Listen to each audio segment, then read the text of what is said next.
Bonjour à tous, bienvenue. Bonjour. Bonjour Olivier Robichon. Bonjour. Donc, je ne me présente pas Olivier, mais Olivier, vous vous présenterez quand même tout à l'heure. Je sais que nos invités sont aussi arrivés, que ce soit Catherine Rive, Laurence Contarazus, Jean-Yves Lecoq et Dominique Noël, la présidente du Festival de la communication santé. Mais je vais revenir un tout petit peu sur les présentations une fois cette introduction faite.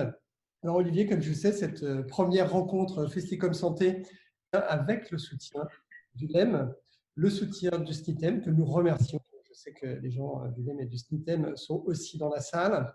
Nous remercions aussi nos deux partenaires médias, donc le Figaro Santé et notamment le Big Bang Santé du Figaro. Je vais revenir juste après. Oui. Et puis un titre de presse que certains connaissent, Olivier Robichon, je crois que vous connaissez bien, Prescription Santé. Oui, nous sommes ravis d'être votre partenaire aujourd'hui. Bon, eh bien, nous sommes ravis de vous avoir à nos côtés également.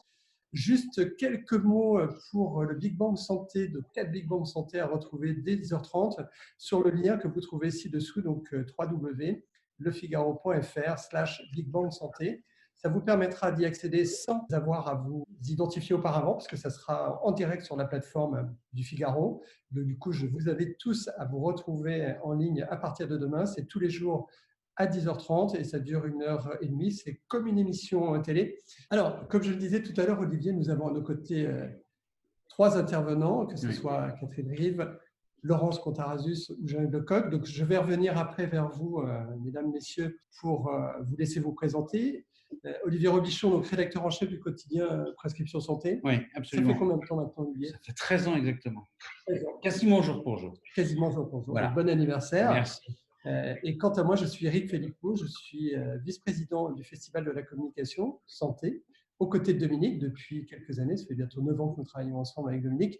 Et puis, je suis aussi également président de My Agency, qui est une agence de communication santé, qui a eu le plaisir d'ailleurs d'accompagner le festival sur toute la partie communication. Juste avant de faire les présentations de nos invités, Olivier, je crois que nous demandons à Dominique quelques mots sur le festival. Absolument. Dominique, il y a une nouvelle formule que vous lancez, un petit peu contrainte et forcée par les circonstances, mais vous avez su, comme toujours, vous adapter plus que jamais à la contrainte. Est-ce que vous pouvez nous en dire un peu plus sur ce qui va se passer quasiment dans les 2 ans à venir? Alors, le festival n'aura pas lieu cette année, en 2020, mais aura lieu en 2021, le 25 et 26 novembre. Et nous aurons des réunions, des rendez-vous très réguliers. Et parce que, évidemment, ces périodes de crise ont quand même un avantage très positif, c'est qu'il faut se réinventer. Alors bon, évidemment, nous n'aimons pas trop le virtuel. Par définition, c'est quand même un grand moment de rencontre, le festival, mais tant que nous ne pourrons pas, nous serons en virtuel et nous passerons également en rencontre physique dès que nous pourrons. Voilà, donc comme l'a dit Eric, nous avons une nouvelle communication, comme Santé x2, c'est-à-dire le geste de ralliement sera celui-ci sur les réseaux. Donc, nouvelle musique, nouvelle campagne, nouveau festival. Donc, on vous invite à rejoindre le club du Festicom Santé.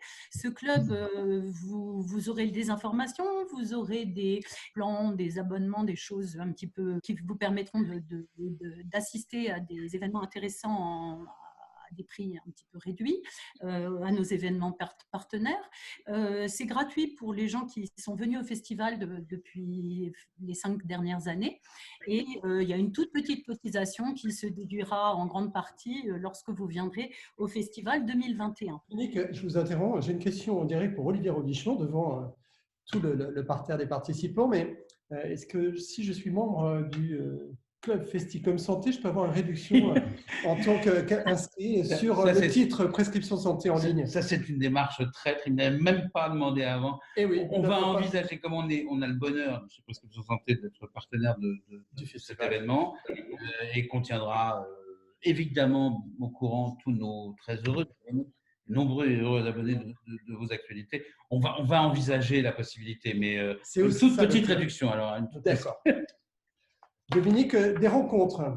Oui, alors les rencontres. Aujourd'hui, évidemment, comme vous le voyez, nous démarrons la première rencontre, donc c'est un grand moment historique. Je vous remercie d'ailleurs infiniment, vous êtes extrêmement nombreux à vous être inscrits et c'est un grand honneur que vous nous faites. Et je voudrais vraiment remercier bien sûr les partenaires de cette rencontre, le Figaro, avec le Big Bang Santé du Figaro, nous ouvrons cette semaine santé, l'incontournable et excellent Prescription Santé, avec le non moins incontournable Olivier Robichon ici présent. Merci infiniment au LEM et au SNITEM et à leurs directeurs et directrices communication pour leur soutien sans faille. Et évidemment, merci infiniment à nos experts ici présents, Catherine Rive, merci Laurence Contarassu, merci Jean-Yves Lecoq. Voilà, c'est vraiment très précieux de vous avoir à nos côtés et merci de nous éclairer. Alors, Dominique, tu ne le dis pas parce que tu es plus réservé que moi, mais les inscriptions aussi des campagnes sont déjà ouvertes et du coup, bonne nouvelle cette année, il y aura un concours de campagne 2020, un concours de campagne 2021 et peut-être un croisement des campagnes pour la meilleure campagne 2021. Donc, on peut déjà s'inscrire avec des early birds, je crois, Dominique. Voilà, alors on peut s'inscrire avec des early birds et je dirais qu'on a intérêt à s'inscrire en amont parce que ça vous permettra de bénéficier de 2 ans de communication sur l'ensemble de nos réseaux sociaux puisque dès que vous présentez une campagne ou vous êtes partenaire, vous avez accès à notre blog et je vous rappelle que nos réseaux sociaux, c'est environ 60 000 personnes, c'est même plus de 60 000 personnes aujourd'hui sur l'ensemble des réseaux du festival. Donc évidemment, faire comme Santé x2, c'est Geste aussi, hein, d'ailleurs. Hein. voilà, et le geste, absolument, ce fameux geste, c'est très Vous important. pouvez nous envoyer vos photos avec le geste. Alors, je vais demander à Olivier de le Ah, faire. pardon, c'est la même, ouais, c'est comme ça. Voilà, c'est le geste du jour. Dernier point, Dominique, la prochaine rencontre aura lieu donc, le 24 novembre 2020, quand l'Infodémie Santé s'invite dans le débat. Ce sera à 11 h et donc avec des partenaires, notamment une école qui nous a rejoint, qui est Discom. Allez, Dominique, peut-être un dernier mot ou on rentre tout de suite dans la table ronde? Non, écoutez, en tout cas, voilà, je vous souhaite de vraiment une conférence passionnante. En tout cas, on a tout fait pour qu'elle le soit et merci à tous. Alors, Olivier. Alors, je vous rassure, ceux qui nous lisent savent qu'on est un peu à l'affût de la réputation de l'industrie pharmaceutique. Notamment, on n'a jamais espéré qu'à 20 h, aux fenêtres, l'ensemble du se précipite pour applaudir aux efforts faits par ces industriels et ces sociétés. Pourtant, et c'est un peu le problème qu'on pose aujourd'hui, c'est bien grâce aux médicaments qui aujourd'hui prennent en charge les patients, et puis demain, on peut l'espérer maintenant, grâce au vaccin, qu'on pourra sortir de cette crise. C'est aussi grâce au matériel médical, au lit du patient hospitalisé. Ceux-là, en tout cas, ces patients, dans leur immense majorité, en sortent vivants. C'est toute l'ambiguïté, donc, la question qu'on pose aujourd'hui. Est-ce que l'industrie de santé, au nom de la solution, n'est pas aussi une partie du problème? On l'a vu, de nombreux débats ont agité et le microcosme et l'ensemble des industries de santé. Quelle attitude adopter quand on est un industriel de santé au milieu de cette crise? C'est ce qu'on va voir avec nos principaux intervenants. Je vous propose de 3 intervenants dès maintenant. Catherine Rive, je vais vous laisser vous présenter. Vous serez sûrement beaucoup plus précise que moi. Catherine, vous êtes avec nous. Oui, bonjour à tous. Merci Dominique, merci Eric, merci Olivier de m'avoir confié à cette table ronde. Donc, je m'appelle Catherine Rive, je suis la directrice générale de la filiale d'UCB, qui est un laboratoire biopharmaceutique européen dont le siège est basé à Bruxelles. J'interviens aujourd'hui dans le titre du LEM, où j'ai été depuis le mois de juillet dernier présidente de la commission communication. Alors, Laurence Contarassus, vous êtes avec nous aussi. Là, vous êtes plutôt du côté device, comme on dit, matériel médical. Exactement. Bonjour à toutes et tous, merci aussi de m'avoir invitée. Donc moi je suis Laurence Contarassus, je suis la présidente de Medtronic France, le leader des dispositifs médicaux dans une gamme extrêmement large. Je travaille dans le dispositif médical depuis plus de 25 ans et je suis aussi vice-présidente du SNITEM, donc j'interviendrai bien sûr dans le cadre de Medtronic France, mais aussi dans celui du SNITEM où mon implication est extrêmement forte. Merci. Et enfin, Jean-Yves Lecoq, le consultant de la journée, mais qui est aussi un ancien de la pharma. Jean-Yves? On peut dire ça. Est-ce que vous m'entendez?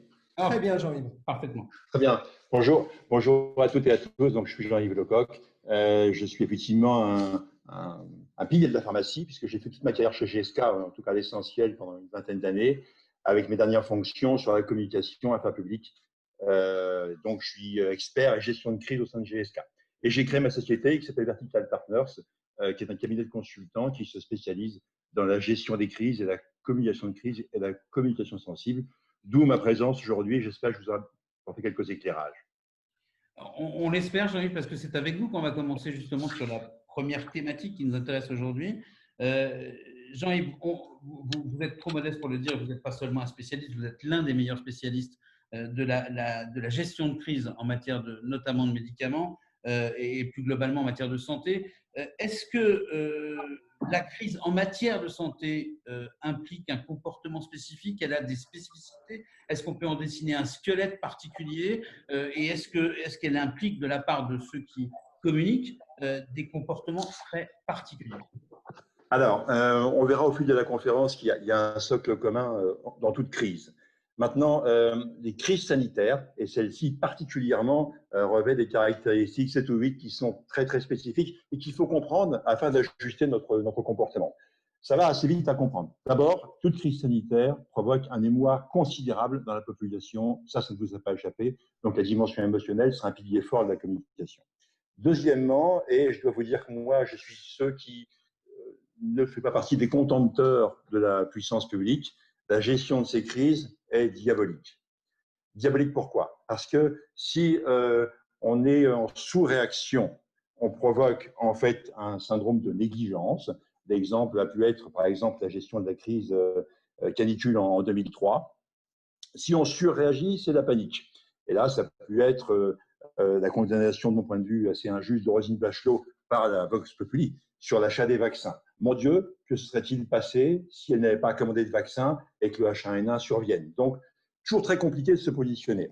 Le troisième point, c'est un discrédit scientifique, systématique. La parole scientifique est démentie, battue en brèche, pour une raison assez simple à comprendre, en fait. Il y a un vieil adage qui dit qu'un mensonge simple et bienveillant sera toujours plus cru qu'une vérité complexe et inquiétante. Et la science est complexe et c'est incertain. Une vérité simple, énoncée de manière radicale, inspire confiance dans la population. Ensuite, très vite, et on le voit en ce moment, ces crises sont perçues comme une remise en cause des libertés démocratiques et citoyennes, ce qui provoque d'autres réactions, c'est mon point suivant, sociales, économiques, culturelles, qui font que c'est extrêmement difficile à gérer. Ensuite, et le dernier point avant de répondre à ta question, il y a toujours un sauveur, systématiquement, qui porte une parole simple auquel se rallie l'opinion. Ça, c'est le contexte général. Une parole simple ou une parole véridique? Est-ce qu'on doit avoir celui qui rassemble le plus grand monde derrière lui, quelqu'un qui dit la vérité ou quelqu'un qui dit les choses seulement, simplement? Une parole crue. Elle n'est pas forcément vraie, mais en tout cas, elle est crue. Elle est compréhensible, elle est accessible, elle est simple et elle apporte de l'espoir. Et ça, c'est un élément extrêmement fort qu'il faut prendre en considération. Souvent, très souvent, cette parole sauveuse ne correspond pas à la réalité, mais c'est une réalité perçue et symbolique à laquelle une grande partie de l'opinion se raccroche et que les médias le plus souvent exploitent. Je voulais laisser peut-être aussi Catherine Rive, peut-être vous souhaitez rebondir un petit peu cette différence entre d'autres crises et celles que l'on vit en crise sanitaire. D'autant, Catherine, que vous êtes, vous l'avez dit, présidente de la commission communication du LEN. Pour une entreprise du médicament, comme celle que vous dirigez, la parole simple, ça doit être compliqué dans une période telle que celle qu'on traverse aujourd'hui. La simplicité, ce n'est pas nécessairement ce qu'il y a de plus facile à faire, non plus pour des entreprises qui, généralement, ont assez peu le droit à la parole. Catherine. Je pense que je concours totalement à ce que Jean-Yves vient de dire. Je pense que pour compléter, il y a deux éléments qui me paraissent vraiment très spécifiques dans cette crise. Le premier, c'est comme tu l'as dit, Jean-Yves, je pense que c'est également une crise qui touche tout le monde. Où qu'on soit dans le monde aujourd'hui, tout le monde parle de la Covid. Et ça, je pense qu'on n'a jamais eu ça auparavant. Et ça, c'est quelque chose également, je pense que humainement, c'est normal qu'on se compare aux crises précédentes, mais c'est la première fois que partout dans le monde, le premier sujet de conversation, c'est au sujet de la Covid. Le deuxième élément, je dirais, et ça, pour moi, c'est plutôt un élément positif, hein, si on peut en trouver un dans cette crise terrible, c'est que pour la première fois, on s'est tous dépassés et des coalitions inédites ont vu le jour. On a vu qu'il n'y a plus d'intérêt ou de conflit d'intérêts entre les industriels et les autorités. Les gens se sont mis ensemble, on a eu des fast-tracks d'approbation, on a eu des dialogues très fréquents entre les industriels et les autorités. On a eu entre nous, non plus des concurrents, mais vraiment des consortiums qui se sont montés et des passerelles entre la recherche publique et privée. Et puis, pour les communicants que nous sommes tous aujourd'hui en ligne, vous avez vu récemment, même Avast a fait une campagne pro bono et nous a interpellés pour travailler ensemble pour la réputation de notre industrie. Et ça, je pense que c'est quand même un élément positif qui nous différencie dans cette crise. Laurence Contarasus, est-ce que quand on est dans le matériel médical, on vit la chose un peu différemment, ou est-ce que ce nouveau dessin du paysage, c'est aussi le vôtre? Non, alors en fait, beaucoup de choses ont été dites et en effet, dans tout ce qui a été dit, j'allais dire que c'est la même chose que l'on soit dans le médicament, dans le matériel médical. Moi, je voudrais revenir sur ce que disait Catherine. Je pense qu'une crise sanitaire, ça touche réellement ou potentiellement un grand nombre de personnes. Et comme on l'a vu, en effet, ça affecte la santé. Et puis, il peut éventuellement augmenter le facteur significatif de la mortalité ou de la surmortalité. Donc, ça touche un point extrêmement difficile pour l'ensemble des individus. Et puis surtout, il y a énormément de conditionnels, ce qui génère beaucoup d'incertitudes. Il y a parfois soit sa famille, en effet, soit ses proches. Et on a tous fait, par exemple, parce que là, on pense à Covid-19, mais il n'y a pas que Covid-19. Et si on pense à Rouen, et quand c'est arrivé à Rouen, on a tous pensé à combien de personnes on connaissait sur Rouen, comme dans le cadre du Covid-19, combien de personnes, en fait, on connaît qui ont été atteintes par cette Covid-19. Donc, j'allais dire, peu importe l'environnement dans lequel on est, c'est aussi extrêmement personnel. Et ce conditionnel est extrêmement difficile à gérer pour l'ensemble des personnes. Donc, il y a une dimension émotionnelle importante. Est-ce qu'on, reprenant vos différentes casquettes de communicants ou de dirigeants d'entreprise, il y a une vraie question qu'on se pose aujourd'hui, et c'est l'un des points essentiels de notre débat. Est-ce que les industriels du médicament, du device, doivent communiquer? Est-ce que vous devez prendre la parole? On sait que c'est toujours compliqué pour l'industrie pharmaceutique et plus globalement pour les industries de santé de se faire entendre. Catherine disait tout à l'heure que c'était un nouveau paysage qui se dessinait avec plus de coopération, de concurrence. Mais chère Catherine, vous l'avez vu comme moi, certains se sont jetés là-dessus malgré tout pour montrer du doigt tel ou tel en accusant tel industriel d'avoir non pas des liens d'intérêt, mais des conflits d'intérêt avec certains professeurs ou même des personnalités du comité scientifique. Alors, est-ce que l'industriel que vous êtes dans ce contexte doit essayer de s'effacer, laisser un pas en arrière, la scène se dérouler avant de voir ce qu'il y a à dire, ou est-ce que vous êtes plutôt partisan d'une prise de parole la plus rapide possible? Oui, pour résumer, en fait, est-ce qu'il faut communiquer en période de crise? Et évidemment aussi en matière d'image, de notoriété, quel type d'impact? Alors peut-être Catherine Rive, pour commencer, votre premier retour sur cette approche de communiquer ou pas et par rapport à l'image de l'entreprise que vous représentez. Alors Jacques Seguela disait quelque chose que j'aime beaucoup. Il disait que si on ne communique pas, c'est soit on n'a rien à dire, soit on a quelque chose à cacher. Et je pense que dans ce contexte, on a vu qu'il y a une confusion très très forte. Tout le monde s'est révélé en tant qu'expert de la santé. Tout le monde a un point de vue sur le vaccin, les traitements, tout autour de la Covid. Et clairement, on a vu dans cette crise, l'industrie, en tout cas notre industrie de la santé en général et dans les médicaments en particulier, on a été interpellé par les autorités, par l'opinion publique. Et je pense que parce que nous nous situons au cœur du débat, nous nous situons aujourd'hui au cœur de l'action, notre communication pendant cette crise passe par l'action. Je suis persuadée que c'est une communication de preuve qu'on doit apporter. Et je dirais non seulement qu'il faut communiquer, mais il faut également surcommuniquer. Surcommuniquer non pas sur des théories, sur du storytelling, mais surcommuniquer sur les preuves. Et un très bel exemple, vous avez vu cet été, il y a eu un manifeste des grands laboratoires. Il y a eu 8 laboratoires qui ont publié ensemble un papier en disant « On ne dérogera pas à l'efficacité et à la safety des vaccins. Bien sûr qu'il y a les fast track, bien sûr qu'on a une pression pour faire avancer la découverte du vaccin, c'est notre raison d'être, hein, c'est notre véritable raison d'être dans le médicament, mais on ne lâchera pas sur l'efficacité et la tolérance de ces vaccins. Et ça, tous les labos, les grands labos ont signé. Cet été également, un autre exemple, vous avez vu, en plus de la Covid, parce que tout le monde ne parle que de ça, mais il y a eu quelque chose d'extraordinaire qui s'est passé. Au mois de juillet, 20 laboratoires ont levé ensemble un fonds d'1 milliard d'euros pour soutenir la recherche de l'antibiorésistance.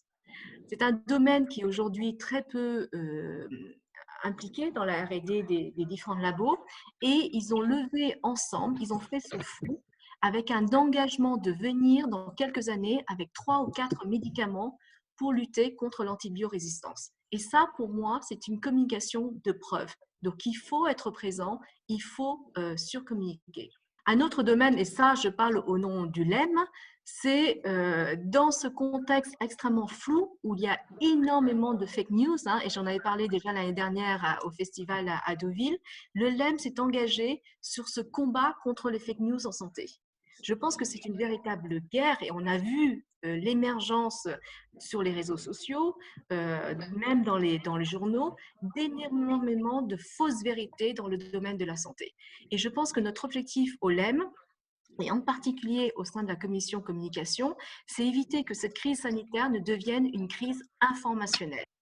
Et on voit bien que les réseaux sociaux sont extrêmement actifs et donc nous devons être présents pour reprendre la main, comme vous l'avez dit, sur l'information scientifique, parce qu'il n'y a que la science qui est vraie, hein, avec toute l'humilité nécessaire, parce qu'on voit bien qu'on ne connaît rien encore sur ce virus. On voit bien qu'on communique une chose et le lendemain son inverse. Et l'article du Lancet a été un exemple flagrant, hein, sur cette humilité qu'on doit avoir sur ce vaccin. Donc, être présent à chaque fois qu'il y a une fake news en santé, être crédible également. Il faut se battre avec les mêmes armes que ces éléments. Je pense qu'il faut avoir également une posture de pédagogie. On a notre jargon à nous, on parle avec un langage, vous l'avez dit Olivier, extrêmement compliqué. Et je pense qu'il faut revenir avec une posture compréhensible, simple de tous. Et puis le dernier élément, c'est être entendu, parce que une communication sur l'affrontement aujourd'hui ne marche plus. Et donc il faut vraiment être dans la co-construction avec nos interlocuteurs. Il faut qu'on soit tous engagés contre les fake news.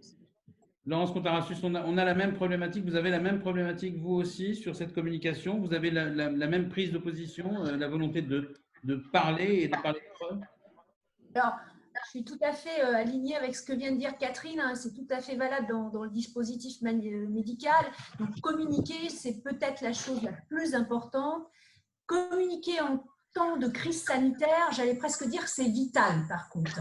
Par contre, je pense que je voudrais revenir sur quelques points importants. Il y a des règles, clairement, qui doivent être respectées. Pour moi, la première, c'est des prises de parole sur des sujets légitimes et aussi par un nombre de personnes identifiées et limitées. Parce que sinon, à quoi on assiste? On va assister à la cacophonie. Je vais vous donner un exemple qui nous est arrivé, hein, qui est très parlant, où certains vont se retrouver. Quand certains employés, par exemple, vous demandent s'ils doivent remettre leurs enfants à l'école, bah, on n'est plus du tout là dans notre rôle. Donc, en interne, bah, là, c'est pas, il faut arrêter de communiquer, il faut, j'allais dire, remettre un peu l'église au milieu du village. Après, sur la communication, ni trop peu, ça, c'est toujours une balance extrêmement difficile. Mais régulièrement dans la répétition. C'est l'une des premières choses qu'on apprend en communication. Je me souviens de mes premiers cours de communication sur la répétition. Ça, je pense qu'on le voit tous aussi avec l'ensemble des gens qu'on connaît. C'est un point extrêmement important. Rester sur des faits, être pédagogue. Catherine l'a dit, je le redis. Je pense qu'il faut toujours réfléchir à la pédagogie et attention à notre jargon, comme l'a dit Catherine, nous aussi, on en a beaucoup. Et ne pas sortir la fameuse boule de cristal. Je pense qu'il y a un point où beaucoup l'ont oublié pendant cette crise. Il faut accepter, il faut assumer ce que l'on ne sait pas. Dans cette crise, on l'a bien vu, il y a énormément de choses qu'on ne sait pas, il y a énormément de choses qui évoluent. Et puis, du coup, il faut essayer aussi toujours un peu d'avoir 2 coups d'avance. Anticiper, travailler sur plusieurs scénarios, ça aussi, c'est des règles de communication extrêmement importantes. Le plus optimiste, le plus pessimiste, mais aussi le plus réaliste. Pourquoi? Bien parce que cela va contribuer à rassurer votre communauté. Et ça, je pense que c'est un point extrêmement important. Dans le premier point, on a parlé de la confiance. Et puis, pour avoir de la confiance, il faut aussi être rassuré. Donc ça, je pense que c'est aussi un point extrêmement important pour l'ensemble du dispositif médical, mais je pense pour bien plus large que ça. Alors justement, avant de donner la parole à Jean-Yves Lecoq, parce que je sais qu'il a plein de choses à dire et on va encore lui donner un peu plus de matière pour réagir, je vous propose à tous de regarder un extrait. Alors pour ceux qui l'ont déjà vu, ça vous rappellera quelque chose, mais peut-être certains vont le découvrir, d'une initiative prise par Johnson & Johnson qui a en plus cette spécificité d'être tout à la fois un acteur du médicament et du device. Et dès le début de la crise, J&J aux États-Unis a décidé, on parlait tout à l'heure de communication par la preuve, de pédagogie, et bien a décidé de lancer une véritable émission hebdomadaire de plus de 45 minutes. C'est beaucoup pour un industriel, uniquement axé sur la recherche du vaccin, mais pas avec cette boule de cristal que Laurence Contarassus ne voulait pas que nous sortions tout à l'heure, mais bien avec un chemin pédagogique. Je vous propose de regarder ces images et ensuite nous demanderons à Jean-Yves ce qu'il en pense et si, selon lui, ça peut permettre, parce qu'on le voit dans certaines études, notamment aux États-Unis, à cette crise, malgré tout, d'être un accélérateur d'image pour l'industrie pharmaceutique. Regardez. Alors, on plonge tout de suite dans un extrait. On ne va pas regarder 45 minutes, je vous rassure, Jean-Yves, on va revenir vers vous bien avant. Allez, c'est parti. Par contre, je vais juste vérifier, partager le son de mon ordinateur, parce que c'est quand même mieux. Donc là, normalement, vous devriez avoir le son. Allez, on vous laisse découvrir les quelques images d'introduction.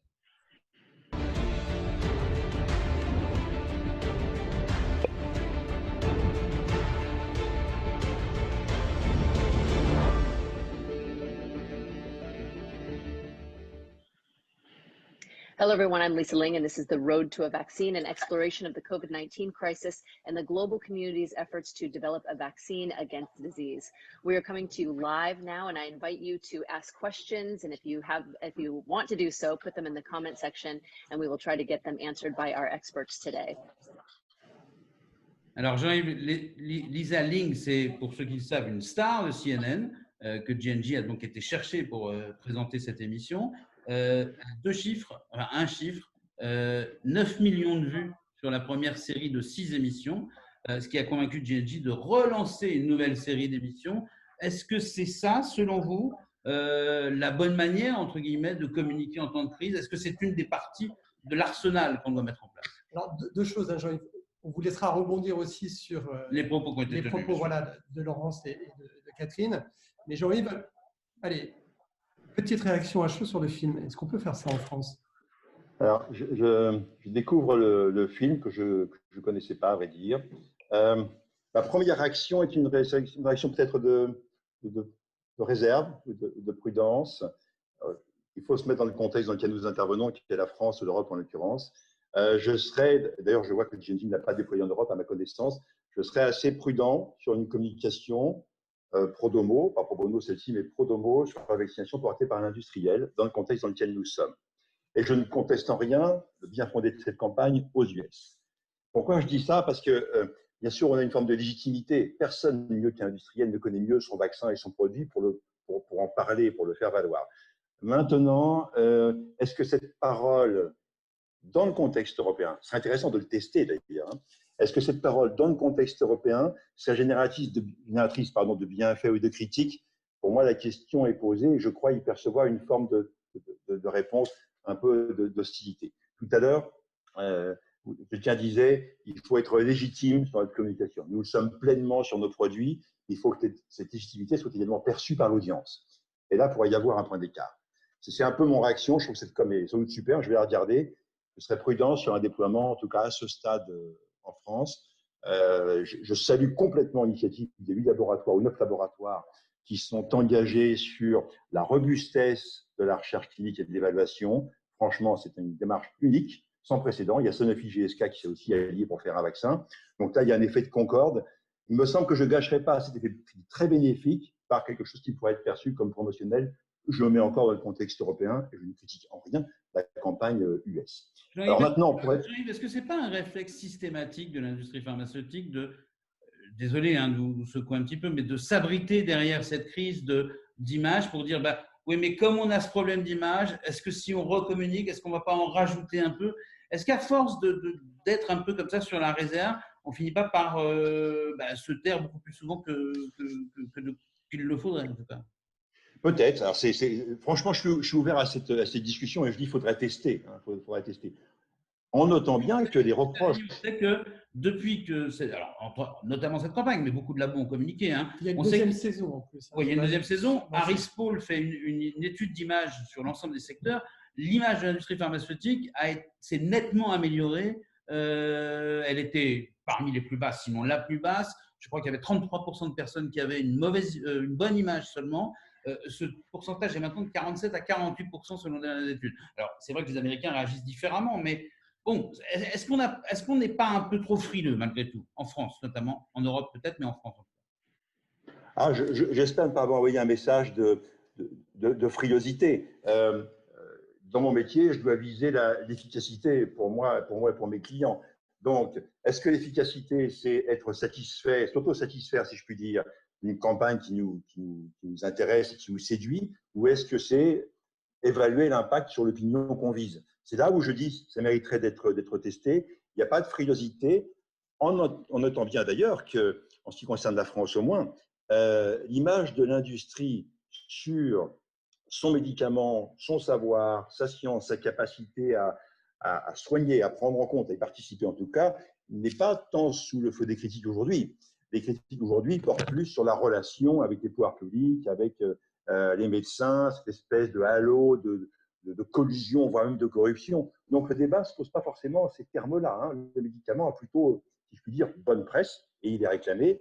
Et il y a un enjeu majeur que je tiens à souligner, qui est un succès majeur, c'est qu'en dehors des problèmes de rupture qu'on a pu observer ici ou là sur quelques produits, des industriels ont été à leur place, et plus qu'à leur place, durant cette crise, en maintenant leur site de production en état de fonctionnement, en livrant des médicaments sans trop de coups férir. Donc ça, il faut aussi le saluer. Si je peux rajouter sur ton commentaire, Olivier, je pense que notre préoccupation n'est pas de mesurer tous les 3 mois notre bilan d'image et combien de points on a gagné. Je pense que la question que tu poses, Jean-Yves, qui est la bonne, c'est quelle est notre légitimité? Et c'est vrai que dans l'industrie pharma, et notamment les médicaments, on a été souvent dans la défensive. Je pense qu'on ne se sentait pas légitime, on avait une réputation qui n'était pas bonne. Et donc, à chaque fois qu'il y avait une crise, on communiquait quasiment en mode défensif et on allait très, très peu en mode proactif. Et je pense que dans cette crise, et je ne sais pas si vous êtes d'accord avec moi, mais je pense qu'on a véritablement notre légitimité. On a quand même sauvé plus de vies grâce aux médicaments, grâce aux services réa. On a montré notre apport, notre rôle stratégique dans cette crise. Et je pense que justement, on a une fenêtre de tir et on a toute légitimité pour communiquer dans l'épreuve, dans l'action, non pas dans le storytelling. Laurence Contarasus, un commentaire déjà sur ce film. Est-ce qu'il y a eu des réalisations de ce type dans le monde du dispositif médical? Non, alors je pense que je rejoins tous les commentaires qui ont été dits. Culturellement, j'allais dire que je ne suis pas sûre que ce soit complètement, en effet, adapté. Moi, je voudrais revenir sur ce que disait Catherine, qui me semble vraiment important. Je pense que ce que cette crise a révélé, c'est que oui, on n'aurait pas pu soigner ces patients Covid-19, évidemment, sans l'ensemble des soignants. Il y a eu beaucoup de communication autour, qu'elle soit d'un point de vue médicament ou d'un point de vue dispositif médical, ça n'aurait absolument pas été possible. Et là, peut-être encore qu'on est un petit peu encore trop timide sur ce point-là. Là, je vous rejoins sur ce point. Je pense que ça a été révélé, mais peut-être qu'on peut quelque part un peu plus l'affirmer. Justement, pour avancer sur les questions, on voit qu'à peu près, vous êtes tous d'accord sur le fait qu'il faut communiquer, mais il faut être dans une légitimité et dans plutôt les preuves. On n'est pas là pour uniquement pour l'image, on est là pour avérer des preuves et communication de preuves avant tout. L'autre question qu'on peut se poser, c'est que dans ces périodes de crise sanitaire, telles que nous l'avons vécu avec la Covid-19 et que nous sommes encore dedans, hein, bien sûr, la vraie question qu'on peut se poser, c'est vers qui exactement nous devons communiquer, est-ce qu'on doit communiquer auprès de tous les publics et comment on peut réussir à rester audible. Je vais rester avec vous, Laurence Contarasus. Comment on reste audible et vers qui devons-nous communiquer? Oui, alors je pense que c'est le sujet clé, en tout cas en ce qui nous concerne. Donc, dans cette période de crise sanitaire, je crois qu'on l'a dit, il est vraiment hyper important, hyper essentiel de garder le lien avec sa communauté. Alors après, c'est quoi sa communauté? En ce qui nous concerne, je pense que on parlait des personnels soignants, pour nous, c'est nos employés. Ça, c'est un point, à mon avis, extrêmement important. On a beaucoup travaillé sur ce côté et je sais que ça a été le cas pour l'ensemble des entreprises dans le dispositif médical. Laurence, il y a une question d'Olivier. Il y a combien de salariés aujourd'hui chez Medtronic en France? Alors, en France, il y a 1350 salariés avec à peu près la moitié qui travaillent dans les usines, la moitié sur le terrain. Et cette crise, elle a eu la particularité, bien évidemment, qu'il a fallu protéger notre production. C'est pour ça que nos employés dans nos usines, sur nos 4 sites, c'était super important. Et puis aussi, parce qu'on avait une partie de nos forces, j'allais dire, commerciales et techniques qui venaient en soutien justement à toute la réanimation, avec d'autres, pour le coup, qui, eux, n'avaient plus d'activité. Donc, commencer par l'interne, c'est un point qui est fondamental. C'est un point extrêmement fondamental. Après, bien évidemment, les clients et puis les partenaires aussi. Qui est-ce qu'on va retrouver dans nos partenaires? On va retrouver les autorités. Ça, on l'a vu, hein, c'était souvent compliqué avant avec la confiance qui a été créée paradoxalement dans cette crise. On a eu beaucoup plus de communication avec les autorités. Les startups, elles nous ont énormément aidé à trouver des solutions très réactives. Je vais vous donner un exemple. On a formé 400 personnes en réanimation sur nos respirateurs en 15 jours. Sans ces startups, ça aurait été impossible. Les écoles aussi. Et puis, un point super important. La communication, elle doit être adaptée à la situation. C'est un peu le lien avec la vidéo d'avant. Ça, je pense qu'il ne faut vraiment pas oublier ce point. C'est quoi la situation? Pour nous, par exemple, ça peut être repousser un lancement de produit. Comment on digitalise la formation dans le dispositif médical, ça a été vraiment un point très important dans cette crise. Nos équipes ne pouvaient plus aller dans les hôpitaux, donc la digitalisation, c'est vraiment devenu au centre.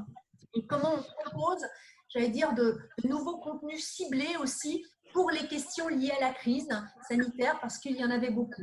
Donc moi, je voudrais revenir sur un premier objectif qui est en santé, de rassurer en effet l'ensemble de la communauté sur une continuité d'activité qui doit prendre en compte tout ce qu'on a vu, toutes les éventuelles justement restrictions gouvernementales qui ont été mises en place et la priorité absolument absolue de protéger ses employés. Pourquoi? Parce que nous, on a un ensemble d'employés, en effet, qui travaillent dans les hôpitaux, qui sont en contact.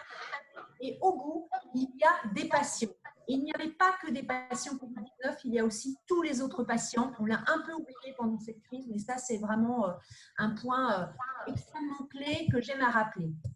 Et puis, plus que jamais, en fait, notre communauté, votre communauté, elle veut savoir en quoi, en fait, on va contribuer justement à rendre un peu cette crise sanitaire dont on parle depuis le début moins difficile pour tout le monde. Donc ça, c'est toutes les mesures pour les salariés, c'est les soutiens aux étudiants. On n'en a pas parlé, mais nous, on a beaucoup travaillé là-dessus pour comment on continue à prendre des stagiaires, comment on continue à intégrer des alternants, comment on évite qu'il y ait des gens qui aient une rupture dans leurs études, comment on participe à la recherche, comment on participe à l'environnement.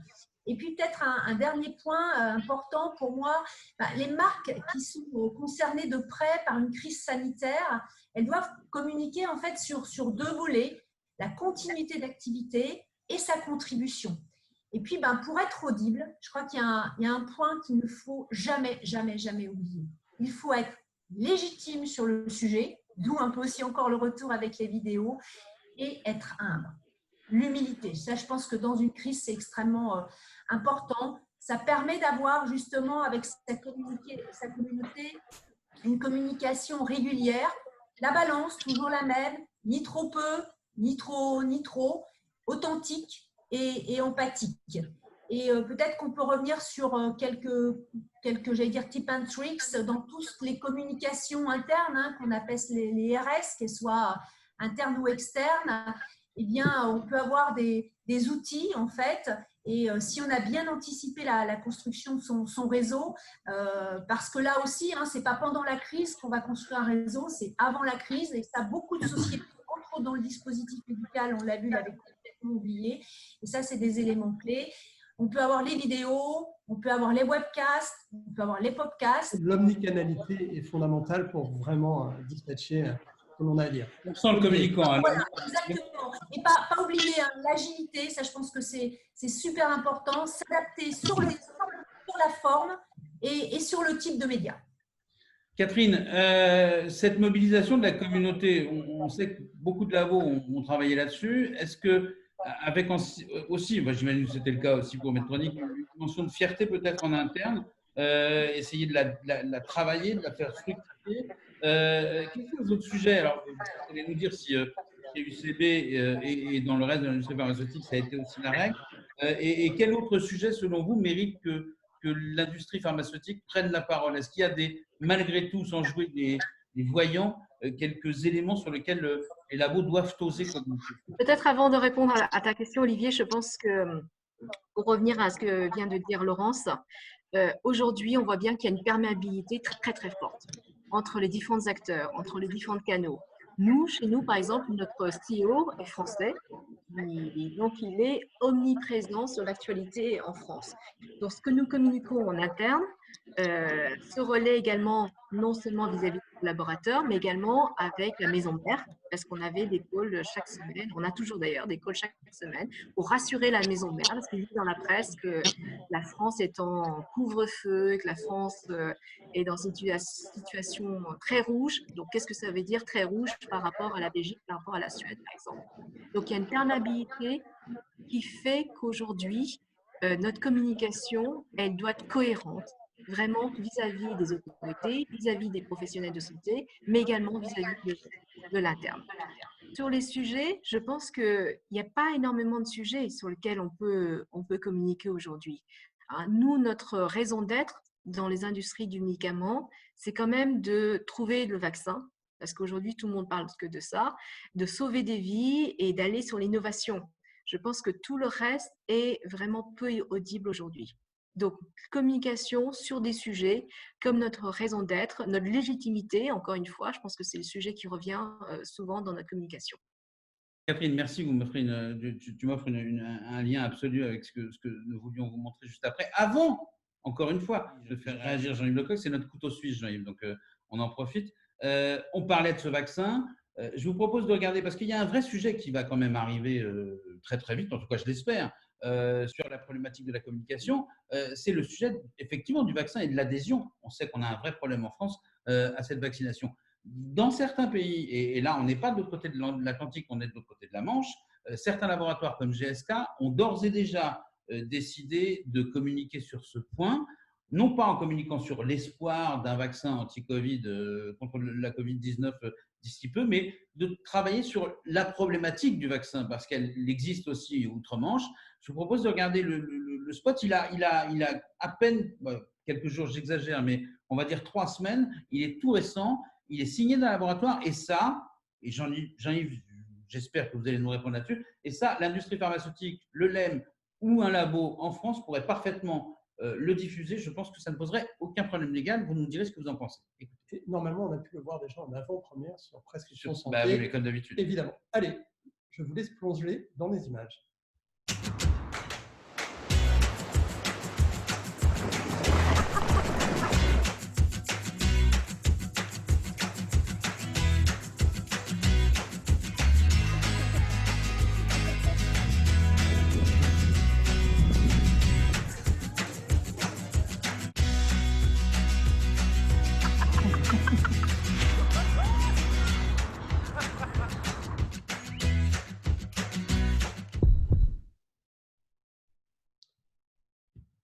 Alors, Olivier me disait, en regardant les images, c'est souriant, c'est positif. Allez, on commence. Jean-Yves Lecoq, une réaction? C'est votre ancienne maison, Jean-Yves. Hein, donc, il y a peut-être un parti pris ou une espèce d'émotion toute particulière. Mais est-ce que ça manque pas? Moi, c'est la réflexion que je me faisais en voyant ça. Est-ce que ça manque pas un peu quand même chez nous? Oui, alors je vais faire abstraction, Olivier, des liens d'appartenance et d'émotion. Oui, là encore, communiquer sur un sujet tel que la vaccination est toujours opportun. C'est un des domaines sur lesquels, d'une certaine manière, de plus, la communication est la plus simple à mettre en place, la notion de la prévention, je parle de la vaccination. Donc, c'est un point sur lequel, effectivement, encore une fois, en prenant les mêmes réserves d'appréciation du contexte local, il y a une bienveillance à avoir sur ce type de communication, bien évidemment, oui. Catherine, est-ce que vous dirigez la commission de communication du LEM, est-ce que ça manque pas un peu? Moi, je m'inquiète un petit peu parce que je sais qu'aux États-Unis, on a commencé à travailler sur le sujet, en Grande-Bretagne et dans d'autres sujets. On sait qu'en France, il y a 35 à 40% des Français qui disent non, mais moi, le vaccin contre le Covid, je le prendrai pas. Certains mêmes élus dans des grandes villes du sud de la France le proclament. Est-ce qu'on ne reste pas un peu immobile? Est-ce qu'on n'a pas tendance, comme l'a dit le ministère l'autre jour dans une interview au Figaro, vous savez, le vaccin, on n'y est pas encore, on verra à ce moment-là. Est-ce que l'industrie n'a pas un rôle à jouer là? Je pense que vous êtes trop dans l'après et je pense qu'on n'est pas encore dans l'après.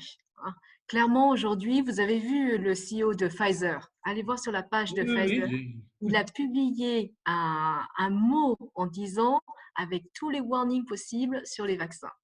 Laurence avait parlé de la posture d'humilité. Et je pense qu'il y a quelque chose qui était clair dans cette crise en termes de communication, c'est reconnaître l'incertitude. Oser dire « je ne sais pas ». Je ne sais pas ce qui s'est passé, on s'est trompé, on a changé de voie. Et ça rompt avec des décennies d'incertitude, surtout au niveau scientifique, où on avait la science très claire, sachante. Et je pense qu'aujourd'hui, nous ne sommes pas encore là. Je pense que c'est beaucoup trop tôt. La recherche sur le vaccin avance, on nous pousse d'avancer vite et c'est notre raison d'être, notre rôle. Et donc, je pense qu'avant d'aller sur l'après, il faut d'abord s'assurer que nous sommes dans l'action pour trouver le vaccin. Jean-Yves? J'applaudis des deux mains ce que vient de dire Catherine. Vraiment, c'est un appel à la responsabilité des industriels que de communiquer sur des faits, comme nous l'avons dit tous et les autres depuis quelques instants.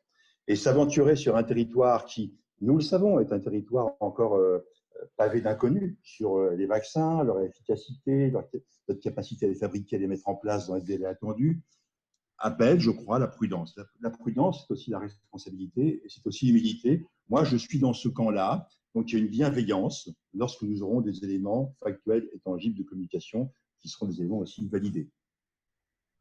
Alors, Laurence, on vient de voir ce film. Catherine Rive vient de le dire, on n'est pas encore dans l'après. Mais justement, comment on se prépare à l'après? Peut-être rebondir sur ce point, sur ce film, Laurence Contarasus. Oui. Alors, comment on se prépare à l'après, à ce post-confinement? Déjà, peut-être avec toute l'humilité dont on vient de parler, c'est que c'est quand même, c'est toujours la crise en fait. Donc, c'est la même recette. Je pense qu'on peut s'y préparer en tenant compte du sujet d'avant qu'on avait. C'est la multiplication en fait des outils digitaux pour communiquer, pour adresser la bonne communauté avec les bons moyens. Ça, je pense que c'est absolument critique. En interne, nous, on a beaucoup travaillé sur le développement des communautés pour sociabiliser parce que la confiance est extrêmement important et là, on sent bien que la confiance, c'est quelque chose qui est en train un petit peu de diminuer. On sent qu'il y a quelque chose. Alors, communiquer pour sociabiliser, donc on a des outils, évidemment, comme WhatsApp, comme Teams, qui sont là des outils sécurisés. Nous, on a mis aussi en place en interne une plateforme qui s'appelle Yammer, où là, en fait, chacun peut aussi communiquer par des moyens un peu plus simples. Ça ressemble un peu à Facebook. Donc, en résumé, avoir une communication plus directe et surtout plus bottom-up. En externe, je pense que ça échappe à personne. En fait, c'est une sorte d'ultra-accélération de la digitalisation qui va jusqu'à la vente et le support à distance. auquel je crois qu'il faut rappeler, nous, nos équipes, par exemple, dans le dispositif médical, n'étaient absolument pas prêtes à ce genre de choses, même si on en parlait depuis des années. Et puis, globalement, avec le confinement, je pense qu'on a certainement vécu ce que je pense la plupart des personnes diraient, on a vécu le pire. On a vécu aussi le meilleur avec le distanciel.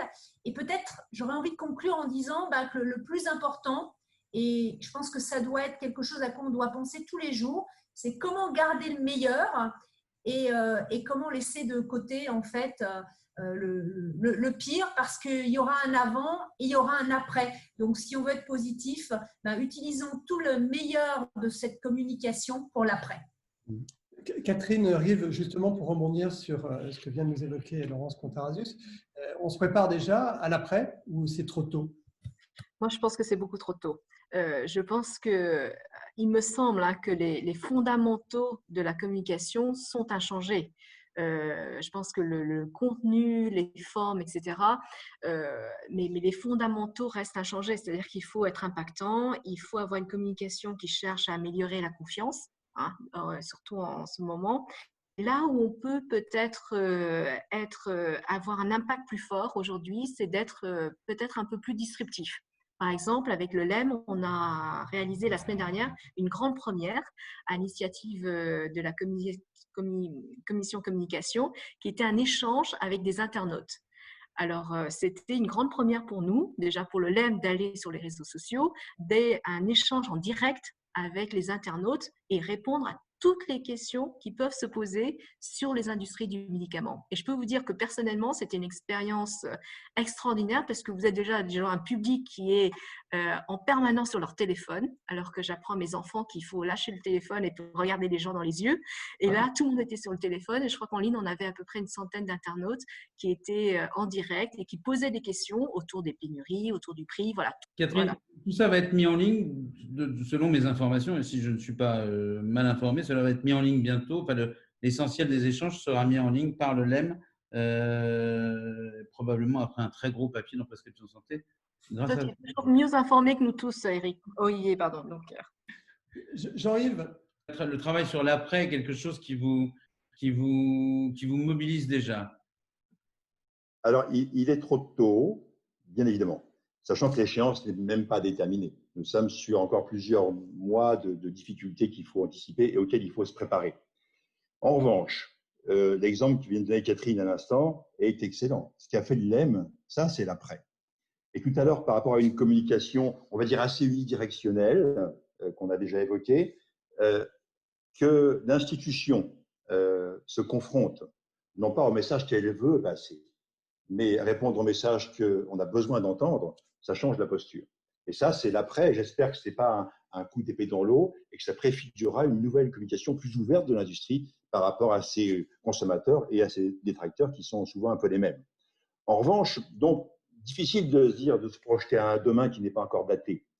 En revanche, c'est capital de faire ce que nous ne faisons pas tous assez collectivement, c'est-à-dire des retours d'expérience itératifs.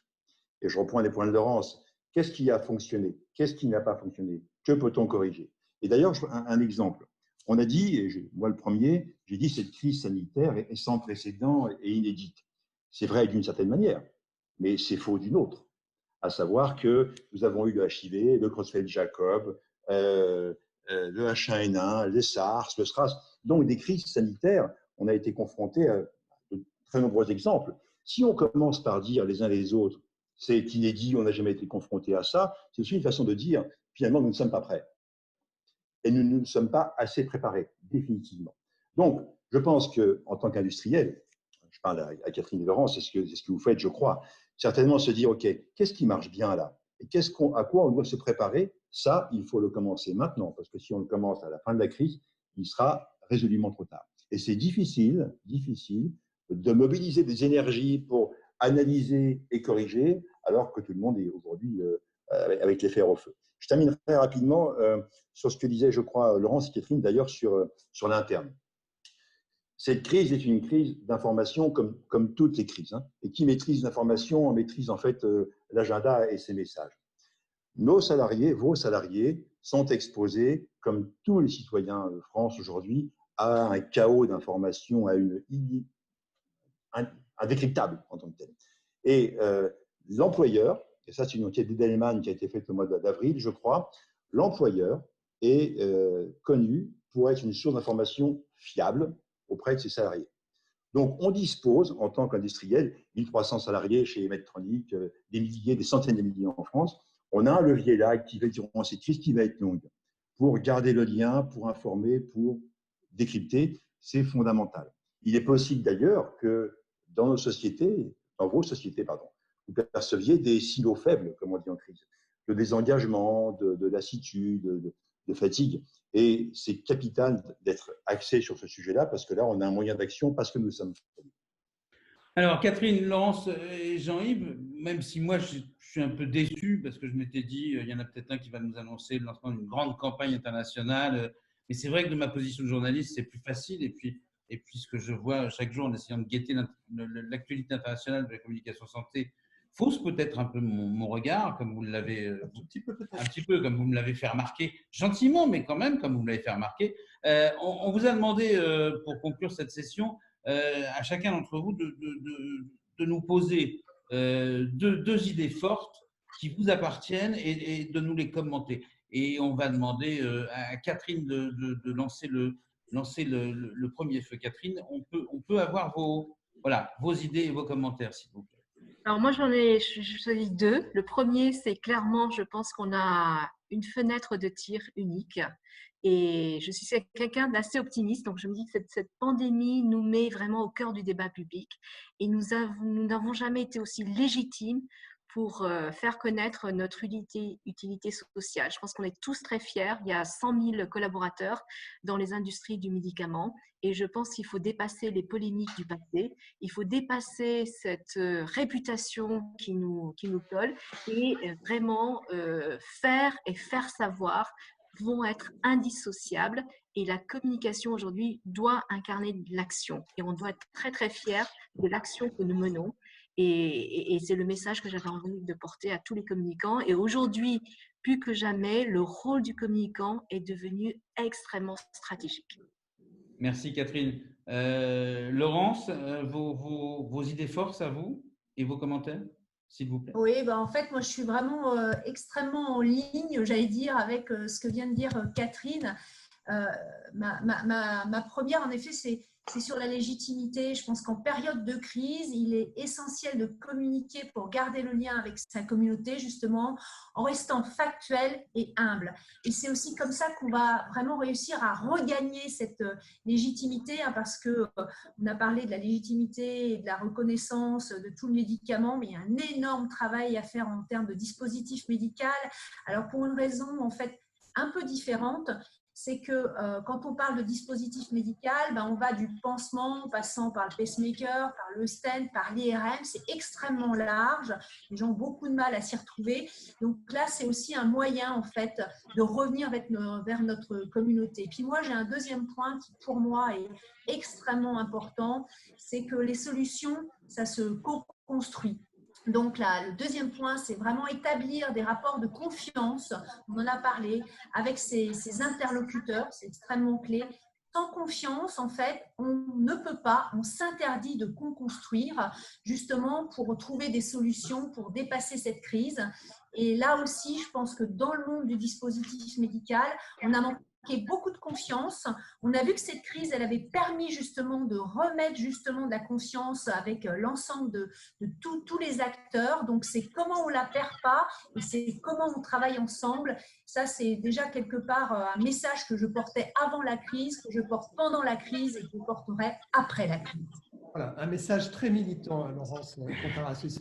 Allez, Jean-Yves, vos idées forces à vous et votre commentaire si vous avez branché votre micro. Jean-Yves Lecoq. Alors, d'abord, vraiment, ce n'est pas une formule de circonstance. Hein. Je me réjouis d'entendre ce que viennent de dire Catherine et Laurence, puisque entendre que ce secteur industriel qui participe au bien commun et à la santé sort de manière responsable et sur des faits et dans l'action. Je reprends les mots que vous avez dit. en termes de posture de communication, moi, c'est un levier fondamental et je crois que cette crise en sera un révélateur, en tout cas sûrement un accélérateur. Et ça mène mes commentaires, en fait. Pour moi, et c'est ce que nous disions à l'instant, réussir une crise, ce n'est pas seulement la surmonter, ce n'est pas la passer et s'en sortir. Non, réussir une crise, c'est en sortir meilleur après qu'avant. Et ça me ramène au point précédent. C'est avoir une exigence de méthode, de dire, OK, qu'est-ce qui a fonctionné? Qu'est-ce qu'on doit changer? Si demain nous sommes confrontés à cette situation, qu'est-ce qu'on fera différemment? C'est une exigence intellectuelle et structurelle, mais qui est vraiment fédératrice et je pense, j'espère, ça n'a pas été démontré de manière systémique en tout cas, hein, mais j'espère que nous serons dans cette logique-là de dire on doit être meilleur vraiment après qu'avant. Et si demain ça se reproduit, parce que ça se reproduira demain, ces crises sanitaires se reproduiront, on ne gérera pas, on n'entrera pas de la même manière. Et puis mon dernier point, je l'ai un peu dévoilé, mais toute crise, c'est une crise d'information, celle-ci est particulière, et celui qui maîtrise, si c'est l'information, du moins son agenda, maîtrise la crise.